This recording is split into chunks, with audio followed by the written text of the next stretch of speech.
ਸਤਿ ਸ਼੍ਰੀ ਅਕਾਲ ਜੀ, ਮੈਂ ਅਮਨਦੀਪ ਤੇ ਤੁਸੀਂ ਦੇਖ ਰਹੇ ਹੋ ਸਾਡਾ ਅੱਜ ਦਾ ਖਾਸ ਪ੍ਰੋਗਰਾਮ ਤੇ ਵੈਸਟਰਨ ਓਵਰਸੀਜ਼ ਤੋਂ ਮੇਰੇ ਨਾਲ ਇੱਕ ਵਾਰ ਫਿਰ ਤੋਂ ਜੁੜੇ ਨੇ ਮਿਸਟਰ ਪ੍ਰਦੀਪ ਜੀ। ਸਰ ਹੁਣਾਂ ਦਾ ਸਭ ਤੋਂ ਪਹਿਲਾਂ ਸਵਾਗਤ। ਸਤਿ ਸ਼੍ਰੀ ਅਕਾਲ ਸਰ। Thank you. ਸਤਿ ਸ਼੍ਰੀ ਅਕਾਲ ਜੀ। ਸੋ ਸਾਡੇ ਜਿਹੜੇ ਦਰਸ਼ਕ ਨੇ ਸਾਡੇ ਨਾਲ ਜੁੜੇ ਨੇ ਜਿਹੜੇ ਮਾਧਿਅਮ ਦੇ ਰਾਹੀਂ ਤੁਸੀਂ ਇਹਨਾਂ ਨੰਬਰਸ ਦੇ ਉੱਪਰ ਕਾਲ ਕਰਕੇ ਆਪਣੀ ਪ੍ਰੋਫਾਈਲ ਦੀ ਅਸੈਸਮੈਂਟ ਲੈ ਸਕਦੇ ਹੋ। ਇਹ ਹੈਲਪਲਾਈਨ ਨੰਬਰ ਨੇ, ਇਹਨਾਂ ਤੇ ਤੁਸੀਂ ਸਾਡੇ ਨਾਲ ਜੁੜ ਸਕਦੇ ਹੋ। ਸੋ ਗੱਲਬਾਤ ਸਾਡੀ ਕੈਨੇਡਾ ਜਾਣ ਨੂੰ ਅੱਜ ਰਹੇਗੀ। ਹਰ ਵਾਰੀ ਅਸੀਂ ਚਰਚਾ ਦਾ ਵਿਸ਼ਾ ਕੈਨੇਡਾ, ਆਸਟ੍ਰੇਲੀਆ, UK, US ਦਾ ਰੱਖਦੇ ਹਾਂ। ਸੋ ਅੱਜ ਦਾ ਜਿਹੜਾ ਸ਼ੋਅ ਹੈ ਡੈਡੀਕੇਟਡ ਹੋਏਗਾ ਕੈਨੇਡਾ ਜਾਣ ਵਾਲੇ ਵਿਦਿਆਰਥੀਆਂ ਨੂੰ ਲੈ ਕੇ। ਬਹੁਤ ਸਾਰੇ ਐਸੇ ਬੱਚੇ ਨੇ ਜਿਹੜੇ ਕੈਨੇਡਾ ਜਾਣ ਦੇ ਚਾਹਵਾਨ ਨੇ। ਇੱਕ ਵੱਖਰਾ ਤਬਕਾ ਹੈ ਪੰਜਾਬ ਦਾ, ਹਰਿਆਣਾ ਦਾ, ਜਿਹੜਾ ਕੈਨੇਡਾ ਨੂੰ ਹੀ ਹਮੇਸ਼ਾ ਟਾਰਗੇਟ ਕਰਦਾ ਹੈ। ਬਹੁਤ ਸਾਰੇ ਸਵਾਲ ਕੈਨੇਡਾ ਜਾਣ ਨੂੰ ਲੈ ਕੇ ਹੋ ਜਾਂਦੇ ਨੇ ਬੱਚਿਆਂ ਦੇ ਮਨਾਂ ਦੇ ਵਿੱਚ। ਸੋ ਸਾਰੀਆਂ ਗੱਲਾਂ ਨੂੰ ਡਿਸਕਸ ਕਰਾਂਗੇ। ਪ੍ਰਦੀਪ ਸਰ, 2011-12 ਤੋਂ ਬਾਅਦ ਅੱਜ ਉਹ ਸਮਾਂ ਇੱਕ ਵਾਰ ਫਿਰ ਤੋਂ ਆਇਆ ਜਦੋਂ ਵਿਸ਼ਵ ਦੇ 4 ਅੱਛੇ ਵੱਡੇ ਜਿਹੜੇ ਮੁਲਕ ਨੇ, ਚਾਰੇ ਓਪਨ ਨੇ। ਐਸੇ 'ਚ ਬੱਚਾ ਵੀ ਕਨਫਿਊਜ਼ ਹੈ। ਕੰਸਲਟੈਂਟ ਦੇ ਉੱਪਰ ਹੀ ਡਿਪੈਂਡ ਹੋ ਜਾਂਦਾ ਹੈ ਬੱਚਾ ਕਿਸ ਤਰੀਕੇ ਦੇ ਨਾਲ ਕਿਹੜੇ ਬੱਚੇ ਨੂੰ ਕਿੱਧਰ ਨੂੰ ਟਾਰਗੇਟ ਕਰਨਾ ਚਾਹੀਦਾ। ਸੋ ਸਭ ਤੋਂ ਪਹਿਲਾਂ ਮੇਰਾ ਸਵਾਲ ਇਹੀ ਹੋਏਗਾ ਕਿ ਅੱਜ ਦੇ ਟਾਈਮ ਦੇ ਵਿੱਚ ਸਭ ਕੁਝ ਓਪਨ ਹੈ, ਲੇਕਿਨ ਕਿਹੜਾ ਬੱਚਾ ਜਿਹਨੂੰ ਪਾਰਟਿਕੂਲਰ ਕੈਨੇਡਾ ਨੂੰ ਟਾਰਗੇਟ ਕਰਨਾ ਚਾਹੀਦਾ ਹੈ, ਕਿਹੜਾ ਉਹ ਬੱਚਾ ਰਹੇਗਾ जिस दा वीजा ग्रांट होने के चांसेस वध हो जाएंगे कनाडा च? देखिए, बहुत बढ़िया क्वेश्चन है और इसको मैं डिटेल में डिस्कस करना चाहूँगा कि यहाँ पे एक तो पहली बात तो जैसे आपने पूछा कि कौन से बच्चे को कनाडा जाना चाहिए, तो स्टूडेंट की प्रोफाइल पे डिपेंड करता है। हर एक स्टूडेंट की अलग स्टोरी होती है। कोई किस कंट्री में जाना चाहता है, कोई किस कंट्री में जाना चाहता है। तो कनाडा क्यों जाना चाहिए और कौन कौन से बच्चे एलिजिबल हैं, इसको हम डिटेल में बात करेंगे। पहली बात, इमिग्रेंट कंट्री है। वर्ल्ड का सेकंड लार्जेस्ट एरिया आफ्टर रसिया कनाडा के पास है। पॉपुलेशन बहुत कम है, तकरीबन 2.5-3 करोड़ पॉपुलेशन है। आप कह सकते हो यूएस के बॉर्डर पे, यूएस के नॉर्थ पे 90% पॉपुलेशन बसी हुई है। इसके बाद अगर आप आगे जाएंगे तो आपको बहुत कम पॉपुलेशन मिलेगी। तो इमिग्रेंट कंट्री है, they need the international students. और इंटरनेशनल स्टूडेंट्स एक अच्छा जरिया है उनकी रेवेन्यू, उनके जो GDP को भी आगे बढ़ाने में। ठीक है जी। आप कह सकते हो कि आज की डेट में जो मेजोरिटी ऑफ द स्टूडेंट्स है, खासकर नॉर्थ इंडिया से, वो कनाडा प्रेफरेंस देते हैं। Reason behind this, immigrant country है। आफ्टर कंप्लीशन ऑफ स्टडी आपको राइट है वर्क वीज़ा के, और आप अपनी PR भी ले सकते हो। तो स्टूडेंट देखना चाहता है कि आफ्टर कंप्लीशन ऑफ स्टडी कौन सा कंट्री है जिसमें मुझे पोस्ट स्टडी वर्क वीज़ा मिलेगा और PR भी मिल जाएगी। तो सबसे पहले आता है कनाडा का नाम। और अगर वेस्टर्न ओवरसीज की बात करें तो we are regulated Canadian immigration consultant. हमारा सक्सेस रेट भी बहुत अच्छा है। और सेकेंडली हमारा ऑफिस भी कनाडा में है। जैसे इंडिया में हमारे 9 ब्रांच है, तो कनाडा में हमारे 2 ब्रांच हैं। तो हर एक वो स्टूडेंट एलिजिबल है जिसने 12th की है, ग्रेजुएशन की है या मास्टर की है। हम इस प्रोग्राम में अगले 20-25 मिनट हम प्रोफाइल पे ही बात करेंगे। ये बड़ा यूनिक शो होने जा रहा है क्योंकि ऐसी प्रोफाइल की डिस्कस करेंगे जैसी प्रोफाइल के वीजे आए हैं, और माइट भी ऐसी कोई प्रोफाइल आपकी भी हो सकती है। तो जी जी जी जी तो कनाडा आपके लिए बहुत बढ़िया है क्योंकि इसमें एक तो फंड नहीं दिखाने। SDS नॉन SDS 2 कैटेगरी हैं। SDS में 6 सीट चाहिए, साल की फीस पे करनी है, GIC पे करना है। अगर किसी मॉड्यूल में 5.5 बैंड लगे या PT कर लिया, टफल कर लिया, तो आप जेनरिक नॉन SDS में जा सकते हैं। वहाँ आप फीस पे करोगे। हम तो रिकमेंड करते हैं साल की फीस दें, प्लस में GIC पे करें। साथ साथ में आपको नेक्स्ट ईयर के फंड भी दिखाने हैं। साथ साथ में as per your sponsor occupation ITR और जो भी प्रोफेशन है उससे रिलेटेड डॉक्यूमेंट दिखाने हैं, एक स्ट्रॉन्ग SOP। तो ये सारी की सारी चीज़ें नॉन SDS में चाहिए। तो हर एक वो बच्चा जो 12th पास है, ग्रेजुएट है या मास्टर जिसने की है, जो स्टडी करना चाहता है कनाडा में, वो वेस्टर्न ओवरसीज जा सकता है। 12th वाला बच्चा डिप्लोमा भी कर सकता है, एडवांस डिप्लोमा, और बैचलर भी कर सकता है। बैचलर यहाँ पे मोस्टली 4 ईयर की है। जिन बच्चों ने बैचलर की है वो PG डिप्लोमा, ग्रेजुएट सर्टिफिकेट और मास्टर्स के लिए भी एलिजिबल है। ठीक है प्रदीप सर, +2 वाले बच्चों की ਅਸੀਂ ਹਮੇਸ਼ਾ ਜ਼ਿਕਰ ਕਰਦੇ ਰਹਿੰਦੇ ਹਾਂ, ਉਹਨਾਂ ਦੀ ਗੱਲਬਾਤ ਕਰਦੇ ਰਹਿੰਦੇ ਹਾਂ, ਲੇਕਿਨ ਬਹੁਤ ਸਾਰੇ ਬੱਚੇ ਨੇ +2 ਤੱਕ ਉਹਨਾਂ ਨੂੰ ਨਹੀਂ ਸਮਝ ਆਉਂਦਾ ਕਿ ਉਹਨਾਂ ਨੇ ਫਰਦਰ ਸਟੱਡੀ ਲਈ ਜਾਣਾ ਹੈ। ਜਾਂ ਫਿਰ ਬਹੁਤ ਸਾਰੇ ਐਸੇ ਪੇਰੈਂਟਸ ਵੀ ਹੈਗੇ ਨੇ ਜਿਹੜੇ ਬੱਚਿਆਂ ਨੂੰ ਇਹ ਕਹਿੰਦੇ ਵੀ +2 ਕੀਤੀ ਹੈ, ਹੱਲੇ ਤੂੰ ਛੋਟਾ ਹੈ, ਇੱਥੇ ਗ੍ਰੈਜੂਏਸ਼ਨ ਕਰ ਲਾ ਫਿਰ ਚੱਲ ਜਾ। ਸੋ ਗ੍ਰੈਜੂਏਸ਼ਨ ਬੱਚਾ ਕਰ ਲੈਂਦਾ ਹੈ, ਉਸ ਤੋਂ ਬਾਅਦ ਬੱਚੇ ਨੂੰ ਜਾਂ ਤਾਂ ਟਾਰਗੇਟ ਸਕੋਰ ਅਚੀਵ ਕਰਨ 'ਚ ਟਾਈਮ ਲੱਗ ਰਿਹਾ ਜਾਂ ਬੱਚਾ ਇੱਧਰ ਉੱਧਰ ਤਿਆਰੀਆਂ ਕਰਨ 'ਚ ਲੱਗ ਜਾਂਦਾ ਹੈ। ਐਸੇ 'ਚ 2 ਤੋਂ 3 ਸਾਲ 4 ਸਾਲ ਦਾ ਟਾਈਮ ਪੀਰੀਅਡ ਉਹਦਾ ਟਾਈਮ ਵੇਸਟ ਕਹਿ ਦਈਏ, ਆਪਾਂ ਗੈਪ ਕਹਿ ਦਈਏ, ਕਿਤੇ ਬੱਚਾ ਜੌਬ ਕਰ ਲੈਂਦਾ, ਤਿਆਰੀ ਕਰ ਲੈਂਦਾ। ਤਾਂ ਜਿਹੜੇ ਬੱਚੇ ਨੇ ਗ੍ਰੈਜੂਏਸ਼ਨ ਕੀਤੀ ਹੈ ਉਹਦਾ ਸਕਸੈਸ ਰੇਟ ਕਿਸ ਤਰੀਕੇ ਨਾਲ ਹੈ? +2 ਵਾਲੇ ਬੱਚੇ ਦਾ ਤਾਂ ਹਮੇਸ਼ਾ ਅਸੀਂ ਜ਼ਿਕਰ ਕਰਦੇ ਹਾਂ, +2 ਨੂੰ ਹਰ ਕੋਈ ਰਿਕਮੈਂਡ ਕਰਦਾ ਹੈ। BA ਜਿਹਨੇ ਕੀਤੀ ਹੈ, ਜਿਹੜੇ ਬੱਚੇ ਨੇ BTech ਕੀਤੀ ਹੈ, ਜਿਹੜੇ ਬੱਚੇ ਨੇ BCA ਕੀਤੀ ਹੈ, PCOM ਕੀਤੀ ਹੈ, ਉਹਨਾਂ ਬੱਚਿਆਂ ਵਾਸਤੇ ਕਿੱਦਾਂ ਦੇ ਕੈਨੇਡਾ ਦੇ ਵਿੱਚ ਆਪਸ਼ਨਸ ਹੈਗੇ ਨੇ ਕਿ ਬੱਚਾ ਆਪਣੀ ਚੋਇਸ ਨਾਲ ਕੋਈ ਆਪਸ਼ਨ ਨੂੰ ਚੂਜ਼ ਕਰ ਸਕਦਾ, ਅਡਾਪਟ ਕਰ ਸਕਦਾ ਹੈ, ਜਾਂ ਫਿਰ ਬਹੁਤ ਲਿਮਿਟਡ ਆਪਸ਼ਨਸ ਦੀ ਪਰਮਾਰ ਹੁੰਦੀ ਹੈ ਤੇ ਸਿਰਫ ਕੰਸਲਟੈਂਟ ਹੀ ਹੁੰਦਾ ਜੋ ਉਹਨੂੰ ਵੀਜ਼ਾ ਗ੍ਰਾਂਟ ਕਰਵਾ ਸਕਦਾ? ਜੀ बहुत बढ़िया क्वेश्चन है जी। आज बैचलर्स की बात करेंगे पहले, उसके बाद मास्टर्स की बात करेंगे, और हो सकता है हम अगर टाइम रहा तो डिप्लोमा वाले बच्चों की बात करेंगे, 12th वालों की बात करेंगे। देखिए, जिन बच्चों ने बैचलर कर लिया इंडिया में, बैचलर के बाद बच्चा जब अगर आगे जाना चाहता है तो जैसे आपने कहा कि किसी बच्चे का 1 साल का गैप होगा, किसी का 2 का, किसी का 3 का, किसी का 4 का, 1 ईयर तक कोई गैप नहीं माना जाता। बट 1 ईयर से ज्यादा अगर गैप है तो गैप एक्टिविटी आपको शो करनी होगी। बहुत सारे बच्चे हैं जो गवर्नमेंट एग्जाम की प्रिपरेशन करते हैं या फिर किसी और एग्जाम की तैयारी कर रहे हैं, तो आपको वो एविडेंस देना होगा। कोई बच्चा जॉब कर रहा है तो appointment letter, work action certificate, salary slip, salary account statement, ITR as per the salary, ये सब दिखाने होंगे।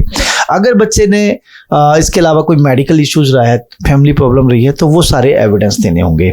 1 साल तक कोई गैप नहीं है। 1 साल से ज्यादा अगर आपने बैचलर्स के बाद अगर गैप है तो उसमें गैप एक्टिविटी आपको शो करनी होगी, क्योंकि अगर आप गैप एक्टिविटी शो नहीं करते तो एज पर द एम्बेसी आप जेन्युइन स्टूडेंट नहीं हो। दूसरी बात करते हैं कि आप अगर आपने यहाँ पे इंडिया में बैचलर की है तो इंडिया में बहुत सारी बैचलर है।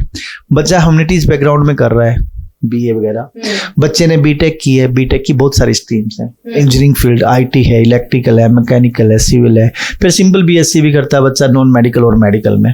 इसके अलावा और बहुत सारे ऑप्शन है। कॉमर्स बच्चे ने की है, तो यहाँ हाई कमीशन देखना चाहता है कि आपने जिस भी बैकग्राउंड से रिलेटेड एजुकेशन ली है, आप उससे रिलेटेड प्रोग्रेसिव एजुकेशन ले, या फिर अगर आपका गैप है और गैप में आपने एज एन गैप एविडेंस आपने वर्क एक्सपीरियंस शो किया है, तो जो आपका वर्क एक्सपीरियंस है उससे रिलेटेड फर्दर आप आगे PG डिप्लोमा या ग्रेजुएट डिप्लोमा या मास्टर्स के लिए जा सकते हैं। तो सिंपल सी बात है, अगर आप रिसेंट पास आउट हो, जो आपकी एजुकेशन है, एजुकेशन से रिलेटिव प्रोग्रेसिव एजुकेशन के लिए जाएंगे। आपने बैचलर में जो भी पढ़ाई की है उससे रिलेटेड फर्दर प्रोग्रेसिव एजुकेशन में आप जाएंगे, या अगर आपका गैप और गैप में आपने जॉब की है तो जॉब जो आपने की है उससे रिलेटेड आगे फर्दर प्रोग्रेसिव एजुकेशन में जाएंगे। ये मैंडेटरी है। थर्डली बात आती है कि यहाँ पे आपको बहुत सारे भरमार हैं। ऐसा देखिए, यहाँ पे गवर्नमेंट कॉलेज बहुत सारे हैं, यूनिवर्सिटीज हैं, प्राइवेट कॉलेजेस भी हैं। तो majority of the government college और universities PG programme, graduate diploma ये सब कराते हैं। ठीक है जी। तो जो भी आपकी एजुकेशन या वर्क एक्सपीरियंस है उससे रिलेटेड आपको बहुत सारे ऑप्शन मिल जाएंगे। हजारों ऑप्शंस आज की डेट में कनाडा में अवेलेबल है। ठीक है सर, बहुत ਸਾਰੇ ਕੰਸਲਟੈਂਟ ਨੇ ਜਿਹੜੇ ਐਡਵਰਟਾਈਜ਼ਮੈਂਟ ਕਰਦੇ ਆ ਕਿ ਤੁਸੀਂ 2 ਤੋਂ 4 ਸਾਲਾਂ ਦੇ ਗੈਪ ਦੇ ਨਾਲ ਕੈਨੇਡਾ ਅਪਲਾਈ ਕਰ ਸਕਦੇ ਹੋ। ਬੱਚਾ ਕੁਝ ਕਰ ਰਿਹਾ, ਕੁਝ ਨਹੀਂ ਕਰ ਰਿਹਾ, ਕਿ ਗ੍ਰੈਜੂਏਸ਼ਨ ਤੋਂ ਬਾਅਦ ਬੱਚੇ ਨੂੰ ਗੈਪ ਜਸਟੀਫਿਕੇਸ਼ਨ ਦੇਣ ਦੀ ਜ਼ਰੂਰਤ ਨਹੀਂ ਹੁੰਦੀ ऐसे बच्चे ਨੂੰ? देखिए मैम, आपने चाहे आप UG प्रोग्राम में जा रहे हैं, आपने 12th की उसके बिहाफ पे, या डिप्लोमा किया उसके बिहाफ पे, या आपने बैचलर की उसके बिहाफ पे, या मास्टर की उसके बिहाफ पे, जो भी आपकी इंडिया में एजुकेशन है, 1 साल तक गैप कोई गैप नहीं माना जाता। उससे ज्यादा गैप है तो आपको जस्टिफिकेशन देनी ही होगी। अगर आप वो जस्टिफिकेशन नहीं देते तो हाई चांसेस हो जाएंगे आपका वीजा रिजेक्ट हो जाएगा। हमने बहुत सारे ऐसे स्टूडेंट्स का वीजा लगवाया जिसका 10 ईयर का भी गैप था, लेकिन 10 ईयर के गैप में बच्चे ने जॉब की थी, उन बच्चों के वीजा लगे थे। तो यहाँ मेरे पास बहुत सारी प्रोफाइल है, मैं अगर कहो तो मैं उसको डिस्कस कर लूं प्लीज। डिस्कस करांगे। उस तो भी पहला एक और सवाल हैगा रिजेक्शन ਨੂੰ ਲੈ ਕੇ। ਰਿਜੈਕਸ਼ਨ ਵੱਡੇ ਪੱਧਰ ਦੇ ਉੱਤੇ ਬੱਚਿਆਂ ਦੀ ਪਿਛਲੇ ਇਨਟੇਕ ਸੇ ਦੌਰਾਨ ਆਈ। ਕੰਸਲਟੈਂਟ ਖੁਦ ਜਿਹੜੀ ਰਿਜੈਕਸ਼ਨ ਕੇਸ ਹੈ ਉਹਨੂੰ ਚੁੱਕਣ ਦੇ ਬਜਾਏ ICRC ਮੈਂਬਰਸ ਜਾਂ ਲਾਇਰ ਦੇ ਥਰੂ ਕਹਿੰਦੇ ਕਿ ਤੁਸੀਂ ਆਪਣੀ ਫਾਈਲ ਲਾਓ ਫਿਰ ਤੁਸੀਂ ਵੀਜ਼ਾ ਹਾਸਲ ਕਰ ਸਕਦੇ ਹੋ। ਤਾਂ ਉਹ ਹਰੇਕ ਪ੍ਰੋਫਾਈਲ ਵਾਸਤੇ ਹੁੰਦਾ ਹੈ ਕਿ ਕੁਝ ਚੁਣਿੰਦਾ ਪ੍ਰੋਫਾਈਲ ਹੁੰਦੀਆਂ ਨੇ ਜਿਹਨੂੰ ਲਾਇਰਸ ਦੇ ਦੁਆਰਾ ਲਾਂਚ ਕੀਤਾ ਜਾਂਦਾ ਹੈ? देखिए, यहाँ पे आपको समझना होगा, एक तो सिंपल कंसल्टेंट है। सिंपल कंसल्टेंट जो होते हैं वो ऑथराइज होते हैं सिर्फ स्टूडेंट वीजा के लिए, लेकिन जो रेगुलेटेड कैनेडियन इमिग्रेशन कंसल्टेंट है they are eligible for each and every visa. और जो रेगुलेटेड कैनेडियन इमिग्रेशन कंसल्टेंट अगर उसके थ्रू फाइल लगाते हो तो ज़्यादा पॉसिबिलिटीज अच्छी हो जाती है, क्योंकि उसके एक तरह से आप कह सकते हो उसकी रिकमेंडेशन एक तरह से उसके पोर्टल पे जब फाइल लगती है, क्योंकि उसने रेगुलेटेड कैनेडियन इमिग्रेशन कंसल्टेंट ने पढ़ाई करी है, वो कनाडा का PR है, उसने पढ़ाई करी है, पढ़ाई करके उसने इमिग्रेशन का, स्टडी वीज़ा का, हर एक जो मतलब इमिग्रेशन को लेके जो भी सब्जेक्ट्स है वो सब पढ़े हैं। तो नेचुरल सी बात है, एक सिंपल कंसल्टेंट और एक इमिग्रेशन लॉयर जिसने इसी फील्ड की पढ़ाई करके ऑथराइजेशन ली है, लाइसेंस लिया है, तो कहीं ना कहीं उसको प्रेफरेंस ज़्यादा दी जाएगी। या वेस्टर्न ऑफिस की बात करें तो we are also the regulated Canadian immigration consultant. तो मैं रिकमेंड करूंगा कि खासकर वो जो रिफ्यूजल केस है या ओपन स्पाउसल वर्क परमिट के लिए अप्लाई कर रहे हैं या फ्रेश स्टूडेंट्स है, तब भी आप RCIC की हेल्प ले सकते हो। लोगे उसमें अच्छा ही होगा, बुरा कुछ नहीं होगा। लेकिन मैं रिफ्यूजल को साथ साथ में जिनके open spousal work permit apply कर रहे हैं या गैप वाले हैं, ऐसे को तो मैं जरूर बोलूँगा, या जो मैरिड केसेज हैं कि भाई आप RCIC की हेल्प जरूर लें। बट अगर आप सिंपल वैसे फ्रेश स्टूडेंट्स भी हैं, नॉर्मल स्टूडेंट्स भी हैं, जब भी आप हेल्प लेंगे तो कहीं ना कहीं आपका कहीं पॉजिटिव ही रहेगा। मतलब जो एक सिंपल कंसल्टेंटशिप फाइल लगा रहे हैं और एक RCIC से लगवा रहे हैं तो उसमें पॉसिबिलिटीज वेटेज ज़्यादा रहेगा ही रहेगा। सो एक्सपीरियंस ਜਿਹੜਾ ਹੈ ਉਹ ਹਮੇਸ਼ਾ ਮੈਟਰ ਕਰਦਾ ਹੁੰਦਾ ਹੈ। ਤਜਰਬੇਕਾਰਾਂ ਦੇ ਉੱਪਰ ਤੁਸੀਂ ਭਰੋਸਾ ਕਰਿਆ ਕਰੋ। ਇੱਕ ਦਹਾਕੇ ਤੋਂ ਉੱਪਰ ਹੋ ਗਿਆ ਵੈਸਟਰਨ ਓਵਰਸੀਜ਼ ਨੂੰ ਆਪਣੀਆਂ ਸੇਵਾਵਾਂ ਨਿਭਾਉਂਦੇ ਹੋਏ ਤੁਸੀਂ ਵੀ ਸੇਵਾਵਾਂ ਦਾ ਲਾਹਾ ਲੈ ਸਕਦੇ ਹੋ। ਇਹਨਾਂ ਨੰਬਰਸ ਦੇ ਉੱਪਰ ਕਾਲ ਕਰਕੇ ਤੁਸੀਂ ਵੀ ਸਾਡੇ ਨਾਲ ਜੁੜ ਸਕਦੇ ਹੈਗੇ ਹੋ। ਸੋ ਸਰ ਪ੍ਰੋਫਾਈਲ ਬਹੁਤ ਸਾਰੇ ਬੱਚੇ ਐਸੇ ਹੋਣਗੇ, ਇਹ ਖਾਸ ਸ਼ੋ ਹੈ, ਤੁਸੀਂ ਇਹਨੂੰ ਐਂਡ ਤੱਕ ਜ਼ਰੂਰ ਦੇਖਣਾ ਹੈ। ਕੁਝ ਇੱਕ ਮਿੰਟਾਂ ਤੱਕ ਹੋਰ ਤੁਹਾਡੇ ਨਾਲ ਜੁੜਾਂਗੇ, ਹੋ ਸਕਦਾ ਹੈ ਅਗਲੀ ਪ੍ਰੋਫਾਈਲ ਜਿਹੜੀ ਹੈ ਸਿਮਿਲਰ ਤੁਹਾਡੇ ਨਾਲ ਹੋਵੇ। ਸਰ ਪ੍ਰੋਫਾਈਲਸ ਦੇ ਬਾਰੇ ਜਾਣਕਾਰੀ ਚਾਹੂੰਗੀ, ਕਿੱਦਾਂ ਦੀ ਪ੍ਰੋਫਾਈਲ ਹੈ, ਕਿੱਦਾਂ ਵਰਕ ਹੁੰਦਾ ਪ੍ਰੋਫਾਈਲ ਦੇ ਉੱਪਰ, ਕਿੱਦਾਂ ਵੀਜ਼ਾ ਗ੍ਰਾਂਟ ਹੁੰਦਾ ਹੈ। ਬੈਚਲਰ ਵਾਲਾ ਬੱਚਾ, ਇੱਕ ਤਾਂ ਉਹ ਬੱਚਾ ਆ ਗਿਆ ਜਿਹੜਾ STS ਕੈਟਾਗਰੀ ਚ ਆ ਗਿਆ, ਬੱਚੇ ਦਾ 6.5 ਨਾਟ ਲੈਸ ਦੈਨ 6 ਸਕੋਰ ਹੈ, ਚਲੋ ਜੀ ਬੱਚਾ ਔਰ ਰੀਸੈਂਟਲੀ ਪਾਸ ਆਊਟ ਹੋ ਗਿਆ। ਇੱਕ ਉਹ ਬੱਚਾ ਆ ਗਿਆ ਜਿਹਨੇ ਗ੍ਰੈਜੂਏਸ਼ਨ ਕੀਤੀ ਸੀ ਲੇਕਿਨ ਇੱਕ ਮੋਡਿਊਲ 'ਚ 5.5 ਬੈਂਡ ਸਕੋਰ ਸੀ। ਕੀ ਉਹਨਾਂ ਬੱਚਿਆਂ ਨੂੰ ਅਪਕਮਿੰਗ ਸਮੇਂ ਵਾਸਤੇ ਤੁਸੀਂ ਰਿਕਮੈਂਡ ਕਰੋਗੇ ऐसे बच्चे? मैं ऐसे स्टूडेंट्स को बोलूँगा कि अगर वो रीअपियर कर लें, रीअटेम्प्ट कर लें और IELTS या PT में स्कोर अच्छा लेने तो that will be more better. क्योंकि नेचुरल सी बात है 24 लाख एप्लीकेशन पेंडिंग है हाई कमीशन में और आज की डेट में वो सॉफ्टवेयर यूज हो रहा है, तो उसके हिसाब से जो इनएलिजिबल स्टूडेंट्स उनके रिजेक्शंस बहुत आ रहे हैं। तो अब एक बार आपका रिफ्यूजल आता है तो नेचुरल सी बात है कि आपका पैसा भी खराब होगा। अब मैं ये नहीं कहता कि जिन बच्चों ने बैचलर की है उनके किसी एक मॉड्यूल में 5.5 उनका वीज़ा नहीं लग सकता, लेकिन लेस चांसेस होते हैं। पहली बात तो कनाडा की अगर बात करें, कनाडा में majority of the universities and colleges PG program के लिए 6.5 बैंड नो लेस देन 6 मांगते हैं। बहुत सारे सिलेक्टेड, बहुत वेरी फ्यू कॉलेज हैं जो 6 बैंड किसी एक मॉड्यूल में 5.5 या 6 ईच पे PG प्रोग्राम देते हैं। तो नेचुरल सी बात है जब वीज़ा ऑफिसर के पास 6.5 नो लेस देन 6 की एप्लीकेशन PG के लिए जाएगी, वही आपके पास आपकी एक प्रोफाइल जा रही है जिसके किसी एक मॉड्यूल में 5.5, तो वीज़ा ऑफिसर किसको प्रायोरिटी देगा, ये सोचने वाली बात है जी। दूसरी बात, क्यूबिक साइड अगर आप जा रहे हैं तो वहाँ पे क्या है, जो प्रोग्राम है वो DP AEC लेवल के प्रोग्राम है, उसी को मास्टर्स वाला बच्चा भी उसी प्रोग्राम को कर रहा होता है, उसी को बैचलर वाला बच्चा कर रहा होता है उसी प्रोग्राम को, उसी को एक बच्चे ने जिसने डिप्लोमा किया है या 12th किया है वो कर रहा होता है। तो यहाँ देखना होगा कि वैसे कहीं PG VG नहीं लिखा होता है वहाँ पे क्यूबिक वाले जो प्रोग्राम्स हैं, तो यहाँ देखना होगा कि जो कोर्स जो बच्चा करने जा रहा है उसकी रिक्वायरमेंट क्या है, उसकी रिक्वायरमेंट ग्रेजुएशन है या 12th पास है। तो ऐसे आपको बारीकी से देखना होगा, बारीकी से देख के आप कॉलेज की रिक्वायरमेंट, कोर्स की रिक्वायरमेंट, अगर उन्होंने कहा है कि भाई आपको बैचलर्स आपकी होनी चाहिए तो इसका मतलब वो कहीं ना कहीं PG प्रोग्राम के लिए बना हुआ है। तो ये चीज़ थोड़ी सी देखनी होती है, इस बारे में कंसल्टेंट और स्टूडेंट कहीं ना कहीं गलती कर देते हैं। चलो जी, कुछ स्टूडेंट्स की हम डिस्कस करेंगे, उससे पहले मैं बताना चाहूँगा कि कनाडा में अगर आपने वीज़ा लेना है कुछ टिप्स हैं जो आपको ज़रूरी है।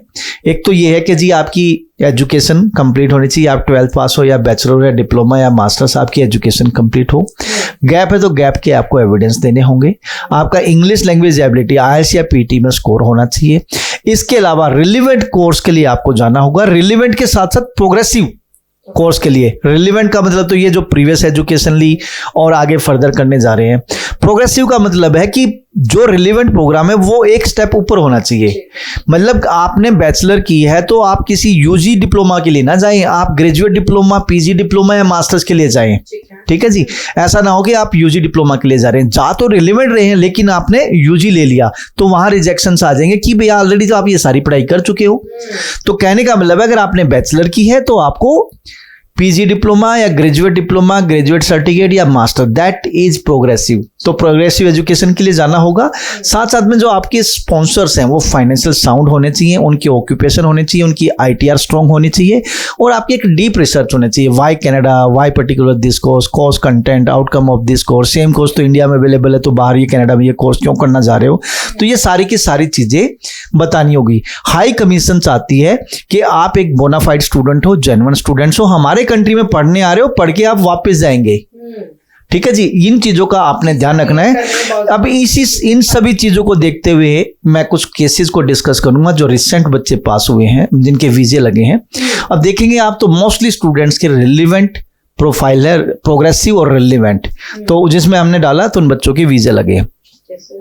ये जी मिस्टर पुलकित नांदल है, BTech की इन्होंने कंप्यूटर साइंस में, 60 5% मार्क्स थे, 2021 पास आउट है, मतलब कोई गैप नहीं, 1 साल का गैप है, तो बच्चे ने कोई गैप की जस्टिफिकेशन नहीं दी। बैंड स्कोर बहुत अच्छा है जी, 7.5 band, no less than 6। Experience कुछ नहीं है, और ये बच्चा जा रहा है क्योंकि ने बीटेक कंप्यूटर साइंस किया, तो रिलेवेंट कोर्स दिया हमने PG program, that is network technology administration and security. तो मतलब पीजी प्रोग्राम, और वो भी रिलेवेंट, स्टूडेंट का वीजा आ गया। ठीक है जी। नेक्स्ट स्टूडेंट की बात करेंगे, तो नेक्स्ट स्टूडेंट ने बीटेक सिविल इंजीनियरिंग कर रखी है। तो इस बच्चे ने सिविल इंजीनियरिंग की है, और सिविल इंजीनियरिंग की है 2017 में। अब 5 साल का गैप हो गया जी। अब बच्चे को बताना पड़ेगा गैप में क्या किया है। तो बच्चे का वर्क एक्सपीरियंस था 2018 से 2021 तक। ऑफिस मैनेजर, ये कंपनी भी का भी नाम लिखा हुआ है, सार टेक्निकल कंसल्टेंट प्राइवेट लिमिटेड में इसने काम किया पानीपत में। प्रोजेक्ट मैनेजमेंट के लिए बच्चा गया है, and he got the visa. अगला बच्चा again B Tech computer science, 6.5 band, no less than 6। अच्छा, ये पहले वाले बच्चे की बात करें तो ध्यान से देखिए, बीटेक सिविल इंजीनियरिंग की है और 6 ईच मार्क्स है।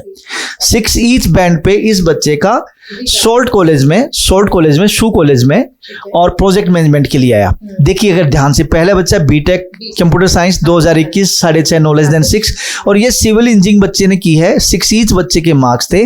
और इसको हमने शू कॉलेज की अगर बात करें तो ये शू सेंट मैरी में पढ़ता है, और इसमें RNIP प्रोग्राम है, रीजनल प्रोग्राम में ये बच्चा, मतलब एक तरह से जब बच्चा वहां जाता है तो रीजनल पायलट प्रोग्राम में अप्लाई होता है, मतलब इसको PR के टाइम पे एक्स्ट्रा पॉइंट मिलते हैं। तो RNIP का भी इस बच्चे को फायदा हो रहा है, बच्चे का प्रोजेक्ट मैनेजमेंट में वीजा आया।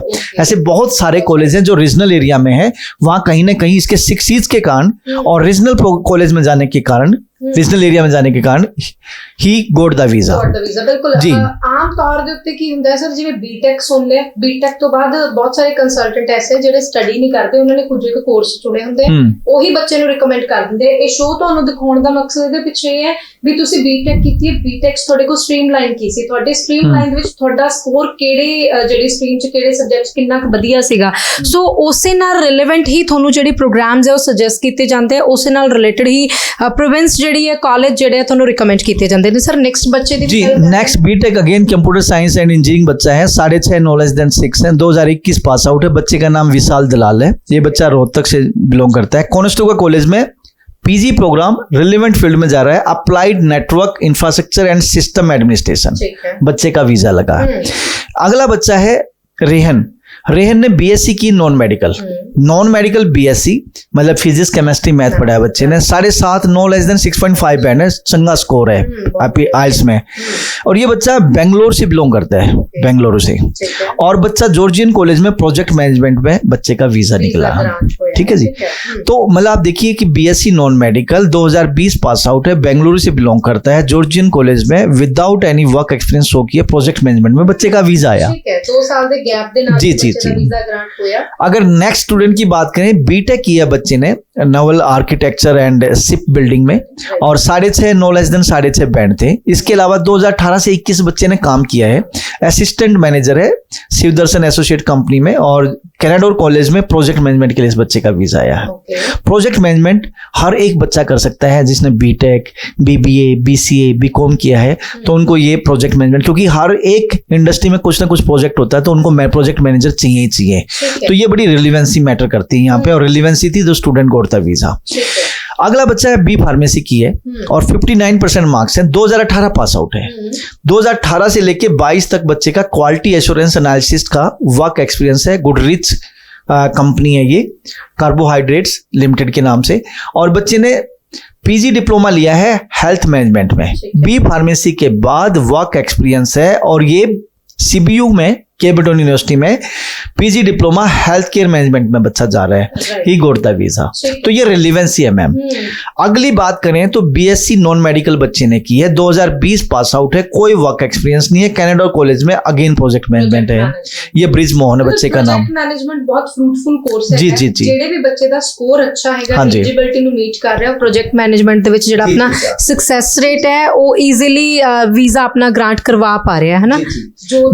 नेक्स्ट ये विश्वदेव मलिक है, बीटेक मैकेनिकल इंजीनियरिंग की है, 2019 पास आउट है, 19 पास आउट है, 3 साल का गैप हो गया मैम। तो ये देखिए 18 से 20 तक इसने रिलेशनशिप मैनेजर का काम किया बजाज अलायंस में। देखो बीटेक मैकेनिकल करने के बाद इन्होंने फील्ड चेंज कर दी। मैंने क्या बताया था कि बच्चे तो जो बैचलर की है, रिसेंट पास आउट हो, अगर उसी से रिलेटेड आगे आप फर्दर पढ़ने जाएं, लेकिन अगर आपने अपनी फील्ड छोड़ के किसी और फील्ड का अगर भी वर्क एक्सपीरियंस, तो जिसमें वर्क एक्सपीरियंस है उससे रिलेटेड आपको आगे फर्दर कोर्स लेना होगा। तो बीटेक मैकेनिकल वाले ने बजाज अलायंस में रिलेशनशिप मैनेजर का काम किया है।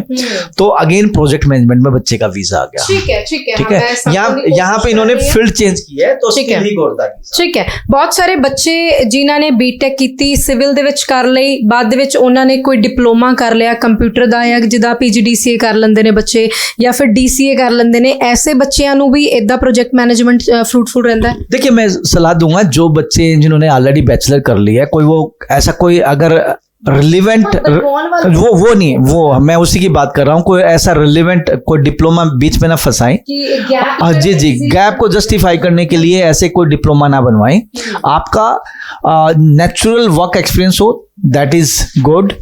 इसके अलावा आप रिलेवेंट कोई एजुकेशन आपने इंडिया में ली है तो उसको लेके आप आगे जाइए, that will be more better. Next student की बात करते हैं, ये कोमल देसवाल है, बैचलर की इन्होंने electronics instrumentation and control engineering में, और बच्चे ने 2021 में पास किया है, 7 ईच इसका स्कोर है। ये बच्चा रोहतक से बिलोंग करता है, लैम्पटन कॉलेज में वायरलेस नेटवर्किंग। देखो बीटेक की है, electronics instrument and control engineering, ठीक है, एंड वायरलेस, ये पूरा इसको शूट करता है। तो वायरलेस नेटवर्किंग में ही got the visa, she got the visa. Komal लड़की है। नीतू लड़की है, अगेन बीबीए की है इसने, 2021 पास आउट है, 6.5 बैंड, सिरसा से ये बच्ची बिलोंग करती है, जॉर्जियन में ग्लोबल बिजनेस मैनेजमेंट के लिए, क्योंकि जिस बच्चे ने बीबीए की है वो बिजनेस मैनेजमेंट में आगे फर्दर जा सकता है। अगला बच्चा है बैचलर ऑफ आर्ट वाला, बीए किया बच्चे ने, 2021 pass out, 6.5 band, no less than 6, और सेंट लॉरेंस कॉलेज में इंटरनेशनल बिजनेस मैनेजमेंट के लिए इस बच्चे का वीजा आया है। बैचलर ऑफ आर्ट्स ये करनी बहुत जरूरी है, क्योंकि कंसल्टेंट गाइड करते हैं, साइंस वाले बच्चों को बहुत ऑप्शंस दिंदे ने, कॉमर्स वालों को दिंदे ने, आर्ट्स वालों को ऑप्शंस थोड़ियां जी घट जांदियां ने। तां जिहड़े बच्चों ने बीए की है, बीए च किहड़े-किहड़े सब्जैक्ट बहुत अच्छे रह जाते हैं, क्योंकि बहुत सारे बच्चे सिर्फ अपनी परसेंटेज इनक्रीज करन दा करके सौखे सब्जैक्ट चूज कर लेंदे हैं। तो की सौखे सब्जैक्टां नाल रिलेवेंट कोर्स भी मिल जाते हुंदे ने? देखिए डिपेंड करता है कि सौखा सब्जेक्ट्स क्या है। बच्चे ने पॉलिटिकल साइंस पढ़ी है, ज्योग्राफी पढ़ी है, हिस्ट्री पढ़ी है, साइकोलॉजी पढ़ी है, इकोनॉमिक्स पढ़ी है, ठीक है, तो उस हिसाब से हमें आगे देना होता है। अगर बच्चे ने कहीं पे एक इकोनॉमिक्स ली है तो नेचुरल सी बात है हम उसको बिजनेस मैनेजमेंट दे सकते हैं, या सिंपल बिजनेस मैनेजमेंट वैसे भी दे सकते हैं अगर इकोनॉमिक्स नहीं है तब भी। लेकिन अगर बच्चे ने साइकोलॉजी की है तो उसको हम साइकोलॉजी से रिलेटेड या फिर HR से रिलेटेड, क्योंकि HR जो होती है वो भी कहीं ना कहीं मैप रीडिंग करते हैं, माइंड रीडिंग करते हैं। तो ऐसा हमें देखना होगा कि बच्चे ने बैचलर में सब्जेक्ट क्या पढ़े, उससे रिलेटेड आगे हम फर्दर बच्चे को कोर्स दे सकते हैं। नेक्स्ट स्टूडेंट है, ये अतुल है, 4 ईयर की डिग्री की इसने बैचलर्स फार्मेसी में, एंड 2020 पास आउट है। ये बच्चा सोनीपत से शू कॉलेज में जा रहा है, health care leadership Canadian contest, इस बच्चे का वीजा लगा है। नेक्स्ट बच्चा है bachelor of science medical background, 2019 pass out है। इसके बाद जनवरी 2020 से जनवरी 2021 तक बच्चे ने नर्सिंग का, इसका क्या नाम है, नर्सिंग ट्यूटर के प्रोफाइल पे इसने काम किया है। और ये बच्चा जा रहा है सेंट लॉरेंस कॉलेज में हेल्थ केयर एडमिनिस्ट्रेशन इंटरनेशनल में। तो मेडिकल का बैकग्राउंड का बच्चा हेल्थ केयर में जा रहा है। अगर नेक्स्ट बच्चे की बात करें, बैचलर कॉमर्स की है, बच्चे 2020 पास आउट है, 6 ईच, अगेन 6 ईच, 6.5 नहीं 6 ईच में। ये बरोना कोई जगह है वहां से बिलोंग करता, मोहाक कॉलेज में ग्लोबल बिजनेस मैनेजमेंट में इस बच्चे का वीजा लगा है। तो आप देख सकते हो कि डिफरेंट बैचलर्स बच्चों ने की थी, या बच्चों का गैप था तो गैप में कहीं ना कहीं उनका वर्क एक्सपीरियंस था, तो उससे रिलेटेड वर्क एक्सपीरियंस से रिलेटेड आगे हमने पीजी प्रोग्राम दिया, या फिर उसका गैप नहीं था, गैप में उसने कुछ नहीं किया था, तो लास्ट एजुकेशन के हिसाब से हमने आगे फर्दर प्रोग्रेसिव एजुकेशन में उसका इनरोलमेंट कराया उसका, और उसका वीजा लिया। बिल्कुल। एक चीज़ ਤੁਹਾਨੂੰ स्पैशली कहना चाहांगे कि प्रोजेक्ट मैनेजमेंट जिवें बहुत सारे बच्चों ਨੂੰ गाइड किया गया, उन्होंने वीजा भी ग्रांट किया, तुसीं घरे ਘਰੇ ਬੈਠੇ ਹੋ ਤੁਸੀਂ ਇਹ ਨਹੀਂ ਸੋਚਣਾ ਵੀ ਤੁਸੀਂ ਇਹ ਕੋਰਸ ਕੀਤਾ ਤਾਂ ਡੈਫੀਨੇਟਲੀ ਪ੍ਰੋਜੈਕਟ ਮੈਨੇਜਮੈਂਟ ਤੁਹਾਡੇ ਲਈ ਸੁਟੇਬਲ ਹੋਏਗਾ। ਨਹੀਂ, ਇਹ ਤੁਹਾਨੂੰ ਵਸਟ ਓਵਰਸੀਜ਼ ਦੱਸੇਗਾ ਕਿ ਕੀ ਇਹ ਤੁਹਾਡੀ ਪ੍ਰੋਫਾਈਲ ਨਾਲ ਮੈਚ ਕਰਦਾ ਹੈ ਕਿ ਨਹੀਂ ਕਰਦਾ, ਕੀ ਤੁਹਾਡਾ ਵੀਜ਼ਾ ਨਿਕਲ ਸਕਦਾ ਪ੍ਰੋਜੈਕਟ ਮੈਨੇਜਮੈਂਟ ਲੈ ਕੇ ਜਾਂ ਨਹੀਂ। ਸੋ ਆਪੇ ਆਪਣੇ ਗੁਰੂ ਨਹੀਂ ਬਣਨਾ ਹੈਗਾ, ਤੁਸੀਂ ਗਾਈਡਲਾਈਨ ਜਿਹੜੀਆਂ ਜ਼ਰੂਰ ਲਿਆ ਕਰੋ। ਸਰ ਕੰਸਲਟੈਂਟ ਚੁਣਨ ਦੇ ਲਈ ਬੱਚਿਆਂ ਨੂੰ ਕਿਹੜੇ ਸਟੈਪਸ ਜਿਹੜੇ ਨੇ ਉਹ ਫੋਲੋ ਕਰਨੇ ਚਾਹੀਦੇ ਨੇ, ਔਰ ਇੱਕ ਚੰਗਾ ਜਿਹੜਾ ਕੰਸਲਟੈਂਟ ਹੈ ਉਹ ਕਿਹੜੀਆਂ ਗੱਲਾਂ ਕਿਹੜੀਆਂ ਰਣਨੀਤੀਆਂ ਨੂੰ ਲੈ ਕੇ ਚੱਲਦਾ ਹੈ ਤਾਂ ਕਿ ਬੱਚੇ ਦਾ ਈਜ਼ੀਲੀ ਵੀज़ा ग्रांट हो सके? देखिए, जो ये स्टूडेंट वीज़ा है ना, स्टूडेंट वीज़ा एक बहुत बारीकी का काम है। आप कह सकते हो जैसे हम सुई में धागा पिरोते हैं ना, तो उसके लिए बड़ा फोकस होना होता है। सेम ऐसे ही हमें यहाँ स्टूडेंट का करियर बनाने के लिए बहुत सारी चीज़ों का ध्यान रखना होता है। तो स्टूडेंट को देखना होगा कि जब अपना एजेंट या कंसल्टेंट या जो करियर काउंसलर चूज कर रहे हो तो उसका सिलेक्शन आपको बहुत बारीकी से ध्यान रखते हुए, जैसे सुई में धागा पिरोते हैं, उन चीज़ों को उसी तरीके से आपको चूज करना है। एक कंसल्टेंट कैसा होना चाहिए? पहली बात, वो पैसे की बात ना करे।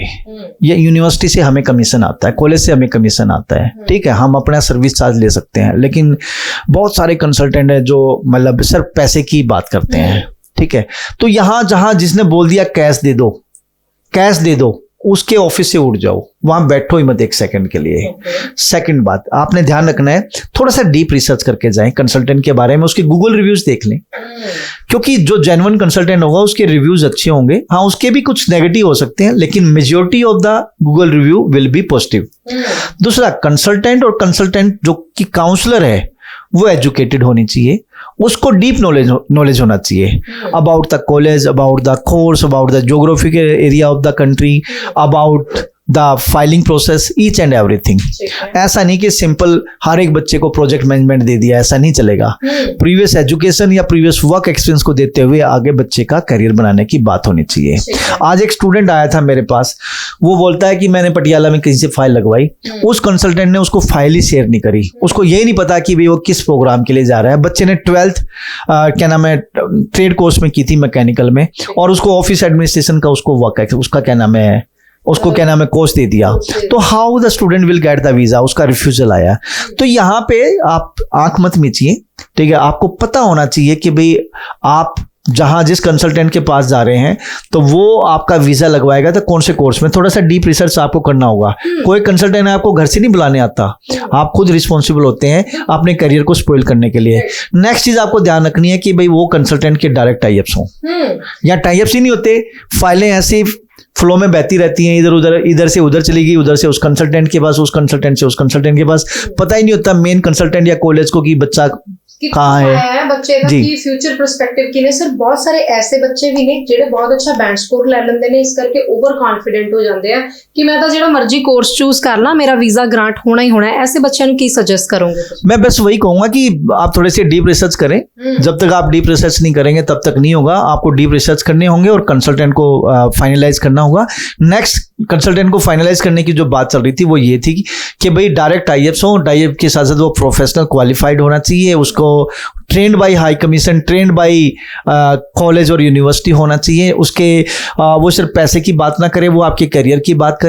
और भाई अगर वेस्टर्न ओवरसीज की बात करें तो हमारे तो बाहर ऑफिसेज भी हैं, we are regulated Canadian immigration consultant, हमने पढ़ाई ही इमिग्रेशन में की है, क्योंकि मेरी तो पैनल पे चाहे कनाडा की बात कर लें तो RCIC है, अगर ऑस्ट्रेलिया की बात कर लें तो मारा है। तो ये सारी की सारी चीज़ें, मैं ये नहीं कहता कि वेस्टर्न ओवरसीज से बच्चा फाइल लगवाएगा तो उसका 200% वीज़ा आएगा ही आएगा, ऐसा नहीं होता, लेकिन ये है कि रिजेक्शन के चांसेस कम हो जाएंगे क्योंकि वी आर क्वालिफाइड वन। तो ये सारी चीजें आपको ध्यान रखनी चाहिए, इन चीजों को ध्यान में रखते हुए आपको एक कंसल्टेंट चूज करना चाहिए। साथ में एक कंसल्टेंट के पास गए तो उसको फाइल मत पकड़ाइए, उससे पहले 2-4 अच्छे कंसल्टेंट्स के पास जाइए और कड़वी बात सुनने में बिलीव करिए। अगर कोई कंसल्टेंट कह रहा है भाई तेरा वीजा नहीं आएगा तो इसका मतलब कहीं ना कहीं कुछ ना कुछ प्रॉब्लम है। जब तक अगर ये चीजें आप नहीं सुनेंगे तब तक आपका वीजा नहीं आएगा। और किसी को भैया कैश मत दीजिए, और वो भी पैकेज वाले सिस्टम में आप एडवांस पकड़ा देते हो ना 8-10-15 लाख रुपए, वो मत दीजिए, क्योंकि किसी की जेब में पैसा डालना तो ईजी है बट उसका जेब से पैसा निकलवाना बड़ा टफ है। सेकेंडली, जो इंटेलिजेंट स्टूडेंट्स हैं वो थोड़ा डीप रिसर्च करें और एक क्वालिफाइड कंसल्टेंट को चूज करें, दैट विल बी बेटर, क्योंकि क्वालिफाइड कंसल्टेंट के थ्रू ही फाइल लगवाओगे तो ज़्यादा बेटर है। खुद भी अपना एक्सपर्टीज के तरीके से अपने क्या बोलते हैं एक खुद भी अपने तरीके से फाइल लगाने की आप कोशिश करते हो तो वहाँ पे भी कहीं ना कहीं मैंने देखा बहुत सारे बच्चे हैं जिनके रिजेक्शन आए। मेरे पास बहुत सारे स्टूडेंट ऐसे हैं जिनका कोई बैंक में मैनेजर था, ठीक है, कोई बहुत अच्छी पोस्ट पे, जनरल मैनेजर की पोस्ट पे था, सोचा कि यार मैं खुद ही फाइल लगा लूं, रिफ्यूजल लेके तब वो मेरे पास पहुंची हैं, then they got the visa. तो कहने का मतलब ये है कि इस तरह के एग्जाम्पल सेट मत करिए कि अपने ही पैर में खुद कुल्हाड़ी मार रहे हो, आप एक क्वालिफाइड ਕੰਸਲਟੈਂਟ की सलाह ਜ਼ਰੂਰ लें। ਬਿਲਕੁਲ ਜਦੋਂ ਅਸੀਂ ਇਦਾਂ ਦੀਆਂ ਨਿੱਕੀਆਂ ਅਣਗਹਿਲੀਆਂ ਕਰਦੇ ਆ ਤਾਂ ਉਹਨਾਂ ਕਰਕੇ ਸਾਨੂੰ ਰਿਫਿਊਜ਼ਲ ਤਾਂ ਮਿਲਦੀ ਹੈ, ਬਟ ਜੇਕਰ ਅਸੀਂ ਥੋੜੀ ਬਹੁਤ ਕੋਈ ਗੜਬੜੀ ਕਰ ਦਿੰਨੇ ਆ ਤਾਂ ਅਸੀਂ ਬੈਨ ਵੀ ਹੋ ਜਾਂਦੇ ਹੁੰਨੇ ਆ। ਸੋ ਕੋਈ ਵੀ ਤੁਸੀਂ ਸਲਾਹ ਲੈਣਾ ਚਾਹੁੰਦੇ ਹੋ ਤਾਂ ਤੁਸੀਂ ਵੈਸਟਰਨ ਓਵਰਸੀਜ਼ ਦੇ ਨਾਲ ਜੁੜ ਸਕਦੇ ਹੋ। ਸਾਡੇ ਅੱਜ ਦੇ ਇਸ ਪ੍ਰੋਗਰਾਮ ਦੇ ਵਿੱਚ, ਖਾਸ ਸ਼ੋਅ ਦੇ ਵਿੱਚ ਅੱਜ ਇੰਨਾ ਹੀ। ਜੇਕਰ ਤੁਹਾਡੀ ਪ੍ਰੋਫਾਈਲ ਵੀ ਇਦਾਂ ਦੀ ਹੈਗੀ ਹੈ ਤਾਂ ਤੁਸੀਂ ਸਾਡੇ ਨਾਲ ਜੁੜ ਸਕਦੇ ਹੋ ਇਹਨਾਂ ਨੰਬਰਸ ਦੇ ਉੱਪਰ ਕਾਲ ਕਰਕੇ। ਅਸੀਂ ਫਿਰ ਤੋਂ ਹਾਜ਼ਰ ਹੋਵਾਂਗੇ ਨੈਕਸਟ ਸ਼ੋਅ ਦੇ ਵਿੱਚ। ਉਹਨਾਂ ਬੱਚਿਆਂ ਦੀ ਗੱਲਬਾਤ ਕਰਾਂਗੇ ਜਿਨ੍ਹਾਂ ਨੇ ਮਾਸਟਰਸ ਕਰਨ ਵਾਸਤੇ ਜਾਣਾ ਹੈ, ਜਿਨ੍ਹਾਂ ਨੇ ਪੀਜੀ ਪ੍ਰੋਗਰਾਮ ਚੂਜ਼ ਕਰਨੇ ਨੇ, ਜਿਨ੍ਹਾਂ ਨੇ ਇੱਥੋਂ ਮਾਸਟਰਸ ਕਰ ਲਈ ਆ, ਉਹਨਾਂ ਲਈ ਉੱਥੇ ਕਿੱਦਾਂ ਦੇ ਆਪਸ਼ਨ ਅਵੇਲੇਬਲ ਹੋਣਗੇ। ਔਰ ਖਾਸ ਤੌਰ ਤੇ ਸ਼ੋਅ ਡੈਡੀਕੇਟਡ ਹੋਏਗਾ ਉਹਨਾਂ ਬੱਚਿਆਂ ਨੂੰ ਜਿਨ੍ਹਾਂ ਦੀ ਰਿਫਿਊਜ਼ਲ ਆ ਚੁੱਕੀ ਹੈ। ਸੋ ਨੈਕਸਟ ਸਟੈਪ ਉਹਨਾਂ ਨੂੰ ਕੀ ਚੁੱਕਣਾ ਚਾਹੀਦਾ। इससे पहले कि आप वाइंड अप करें कि सितंबर इनटेक में स्टिल कुछ सीटें अभी लेफ्ट हैं और साथ साथ में जनवरी इनटेक। तो अगर आप भी इधर उधर भटक रहे हैं, आपका ऑफर नहीं आ रहा, तो आप वेस्टर्न ओवरसीज की ब्रांच में आइए, आपको सितंबर के लिए भी सीटें दिलाएंगे और जनवरी के लिए भी सीटें दिलाएंगे। ठीक है sir, thank you so much. So next show 'ਚ ਅਸੀਂ ਹੋਰ ਗੱਲਬਾਤ ਕਰਾਂਗੇ। ਧੰਨਵਾਦ।